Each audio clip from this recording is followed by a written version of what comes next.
Habang sinushoot ko tong video na to, hindi ko pa alam talaga kung ano yung official SRP ng Poco para dito sa X8 Pro at kagaya na makita ninyo ngayon sa screenshot sa Shopee, 99,999 pesos yung presyo. Ibig sabihin, hindi pa talaga na-announce yung official SRP. Pero unbox ko na rin, baka sakali habang ini-edit tong video na to, ma-announce na ng Poco yung SRP nitong X8 Pro. At if ever man na habang ini-edit, ay alam na namin ng presyo, lilitaw ngayon dito.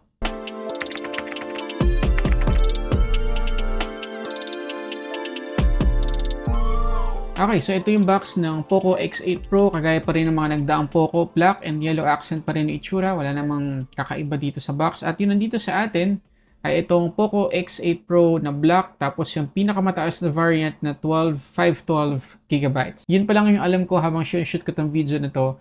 Ang pinakamataas na configuration ay 12512. So pag open natin, ang makikita agad natin ay document sleeve. Ayan, na merong Poco logo dito sa may gitna. At pagbukas natin, meron tayong SIM ejector pin, documentations, at yung ating case. So, check natin yung case. Malamang ganun pa rin naman yung itsura. Yes, ganun pa rin guys. Ano pa rin, may pagka-rubber pa rin yung feels at yung mismong itsura.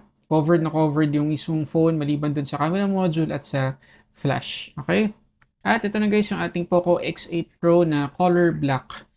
Sobrang ganda guys ng texture ng Poco X8 Pro. Ano siya, matte finish, hindi kapitan ng smudges. Pero unlike sa ibang mga phone na matte at makinis din naman yung texture sa likod, ito talagang hindi ko makapit yung mga smudges sa kanya. Ganda. Tapos, ewan ko, ang hirap i-explain pero wala naman siyang texture. Pero siguro may pagkasatin, gano'n na lang. May pagkasatin yung feels ng kanyang likod. Napaka-premium talaga.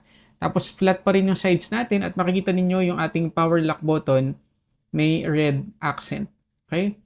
So, yun lang yung medyo kakaiba sa kanyang design. Meron tayong IR blaster dito at may pre-install na rin tayo na screen protector. At dito naman sa may ilalim, makikita natin yung 100 watts na charging brick, pati na rin yung USB-C to USB-A cable. At ito itsura ng Poco X8 Pro kapag nakalagay na yung kasamang case. So, if ever man na ang pipiliin nating kulay ay hindi black, makikita nyo doon sa may butas na makikita yung mismong kulay ng phone. At dahil color black to, magka-rhyme yung case tsaka yung mismong phone. Pero kung white o kaya mint green, yun yung dalawang additional color nitong Poco X8 Pro maliban sa black, kitang-kita po dito yan sa may butas.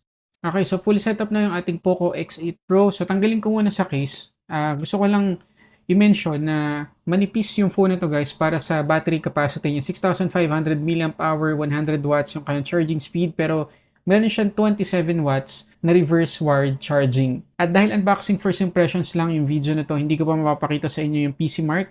Abangan nyo na lang sa full review natin. Pero may papakita ko sa inyo yung charging test na ginawa ko from 26 to 100%. 42 minutes ko lang na-charge yung phone na to. So yes, mabilis talaga kahit na 6,500 mAh yung capacity niya. Na-maintain ng Poco yung nipis ng phone na to at mabilis i-charge. So again, sinabi ko kanina, maliban sa black, meron pa tayong mint green at saka white dito. At meron tayong IP68, IP69K dust and water resistance or protection dito sa phone na to. Pwede itong malubog 1.5 meters for 30 minutes. At ito yung kanyang SIM tray. Dalawang nano SIM yung pwede nating ilagay pero wala pong support sa eSIM itong Poco X8 Pro. Pero yung kanyang stereo speakers guys, malakas. Na-try ko na at hindi ako nabitan sa maximum volume at hindi rin sabog. Tapos yung biometrics natin dito, yes, fingerprint scanner pero optical lang, hindi ultrasonic. Pagdating naman sa display, naka 6.59-inch AMOLED tayo dito na 1.5K yung resolution at 120Hz yung max refresh rate.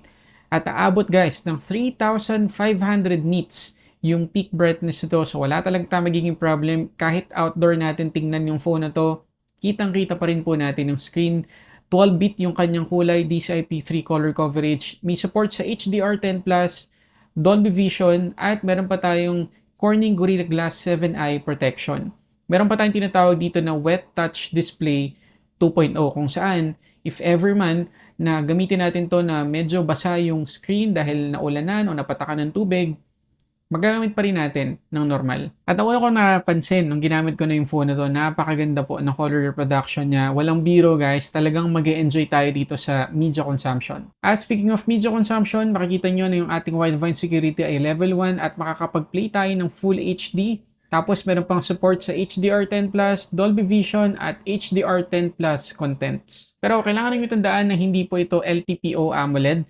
So ano lang siya, LTPS. Hanggang 60Hz lang yung pinakamababang refresh rate na kayang ibaba nito from 120Hz. So hindi siya ganun katipid sa battery compared sa LTPO. Pero again, abangan nyo yung PCMark result natin dito sa Poco X8 Pro. Pagdating sa display settings, meron tayong color scheme dito. Dalawang option yung pwede nating piliin. Original Colored Pro at Vivid. Pwede rin nating timplahin yung kanyang color temperature. Pagdating naman sa performance, naka-Android 16 na tayo dito out of the box. Xiaomi HyperOS 3.0 yung ating skin. Tapos LPDDR5X yung ating RAM at UFS 4.1 yung ating storage type. So kahit siyang aspect ng performance itong Poco X8 Pro, mabilis po talaga. At dahil hindi pa na-announce ng Poco yung official SRP ng Poco X8 Pro, nakablock pa sa ngayon yung Antutu, kaya wala pa kami mapapakitang results sa inyo. Kaya dun sa wildlife stress test, wala din ako may mapapakita sa inyo ngayon. Pero again, sa full review, may papakita ko lahat yan. Ito guys, so kapag inopen natin yung Antutu, kita ninyo, nakablock pa siya. At kahit dito sa wildlife stress test, hindi natin pwedeng ma-download. Pero para magka-idea kayo sa mismong performance ng Poco X8 Pro, tingnan natin yung Subnautica. So makikita ninyo dito sa graphic settings natin na naka-high tayo. Yung details, resolution, parehas naka-high. Tapos yung FPS na limit natin guys, pwede siya hanggang 120 FPS. At para sa kalaman ng lahat, bihirang-bihira po ang phone na merong support sa 120 FPS dito sa Subnautica. Usually 30 or 60 FPS lang. At grabe guys, ramdam na ramdam talaga yung pagka-smooth ng gameplay natin dito sa Subnautica. So if ever na maglalaro tayo ng ganito kabigat na game, asahan nyo na mag-enjoy talaga kayo. Napakaganda ng performance niya. Pero syempre, dahil kaya-kaya nito mabibigat na games, kaya na lang nitong Subnautica na sagad yung graphic settings, asahan nyo na mag-generate siya ng alarming heat kapag matagal nating ginamit sa mabigat na game itong Poco X8 Pro. Ngayon pagdating naman sa camera, meron tayong 50 megapixels dito na main shooter na merong OIS, tapos ultra-wide na 8 megapixels at yung selfie camera naman 20 megapixels. So tingnan natin yung ilang sample photos at video sa ngayon.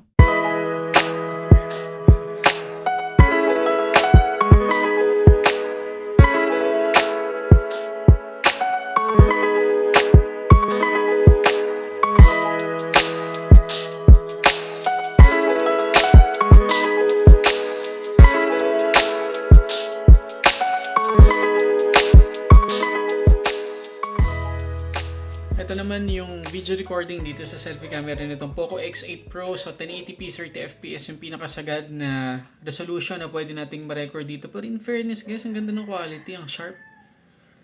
Maganda siya. Pwede siya for vlogging. If ever man wala talaga tayong ibang camera na magagamit, pwede na kasi maganda yung ano nyo. Kitang-kita yung mga hibla ng buhok eh. Ayos ah. Lalo na kung outdoor, diba? Pero okay guys, ano masasabi nyo? Okay, so yun muna yung mga gusto ko ipakita sa inyo dito sa unboxing at first impressions natin dito sa Poco X8 Pro. Pati na rin yung full specs, nasabi ko na rin sa inyo, pero wala tayong mga benchmarks sa ngayon kasi nga naka-block pa dahil hindi pa officially na-announce yung SRP habang sinushoot ko tong video na to. Pero, habang ginagamit ko to ngayon guys, sobrang satisfying nung performance, napaka-smooth talaga. Pero syempre, may mga compromises, kagaya na lang ng napansin nyo, yung kanyang camera, tamang-tama lang.